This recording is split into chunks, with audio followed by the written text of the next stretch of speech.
And we see that all along, Keadilan has been pushing for youths to be in the forefront, not just in the background, They are pushing us to be in the forefront. And this is something that is so important in a political party. PSB, we don't see GPS pushing young people, no, And for your information, Adun, the currently dissolved one, our Aduns, out of 82 Aduns, not a single one is below the age of 30 years old. Okay? And more than half of them is in their 50s, is in their 60s, is in their 70s. So they're all retiree age. Even our Menteri Belia is 60 years old. Okay, so this is something that we really need to change. And we can only change if the parties themselves push for this. And it is so important because not just because I'm a youth, but because for me and also for a lot of people, young people are truly the future of the country, the future of the state, the future of us, you see.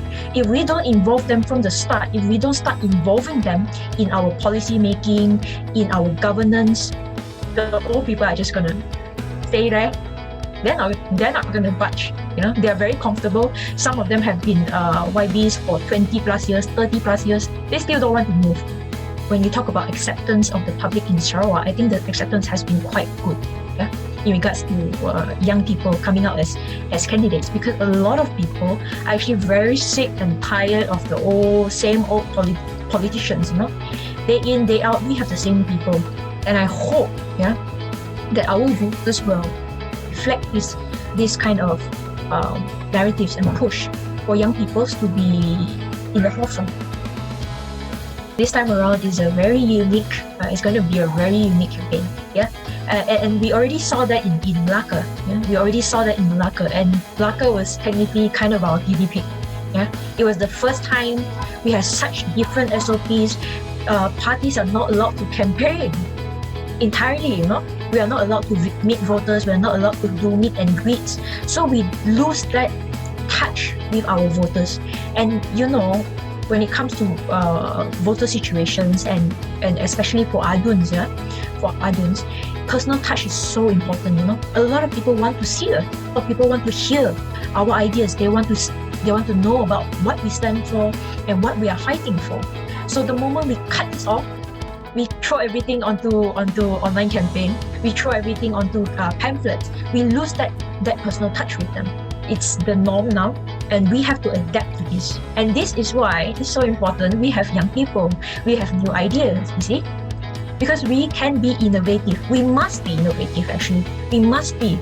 And with the same old people there, they can, a lot of them, they can think outside the box. But you see, a lot of these ideas actually come from youth, come from younger people, come from younger generation. Because we are the generation of social media. And I think, although we have to live with this kind of restrictions and all these SOPs, this is something that is inevitable. We may see a lower turnout because of COVID, and we may, of course, face a lot of problems, especially in Sarawak, because a lot of our places are rural areas. We don't have internet. We don't even have roads to go into our kampong. Sarawak, let's face it, it's been 58 years, it's been so many decades. Our problems are still the same. We still have a lot of problems in regards to infrastructure, development. We are one of Sarawak is literally the richest in terms of resources. A lot of our oils, everything comes from Sarawak. But why is it that our people are still one of the poorest, It's a very big disappointment. And I gotta say, this issue, unfortunately, even though it's a good thing that there's more awareness now, but a lot of it, we see other parties are using this as a political mileage. All along, I felt that this MA63, even the MA63 issue, MA63, when we talk about MA63, it's always about the equal status of Sabah and Sarawak in regards to Peninsula. And we know that there's going to be an amendment to the constitution this parliamentary sitting. And we are hoping to see positive votes on it, and we are hoping to see that we Sarawakians are hoping to have our rights returned to us. I, as a Sarawakian, first and foremost, I can feel this very deeply. Okay, And for what you say as an anak muda, I think that there is a possibility, if there comes a day that Sarawak really wants its independence from Malaysia, if we continue to see this kind of toxic political environment from Semenanjung, this is not something that we want. It's not something that we ought to have, actually. This constant toppling of governments, this constant corruption in our government, in our federal government, in our state government, is not something that we want. And this is not something that we ought to go through, actually. It's not the future.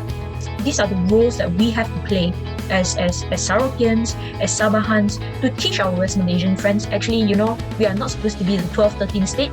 We are supposed to be three independent, the term they use now is territory, okay? We are supposed to be three independent entities, okay? Coming together to form Malaysia. We didn't join Malaysia, we formed Malaysia. And I think this is the kind of things that you can only hear from a Sarawakian. Whenever we talk about Sabah Sarawak join Malaysia, we are the only ones that will say, no, we didn't join Malaysia, we formed Malaysia. So this is the kind of thing that we have to hammer into their heads. We have to hammer into their understanding. We are not to be treated as the 12th, 13th state. We are to be treated as the one of the three independent entities. Yeah, we are supposed to have this kind of autonomy. I do hope that with this current PRN Sarawak and the issues of MS-63 so forefront, that people will start to understand this issue. I think it's a very important issue. I think that we have to talk about it more. I think we should teach our friends, we should teach our family members as much as we can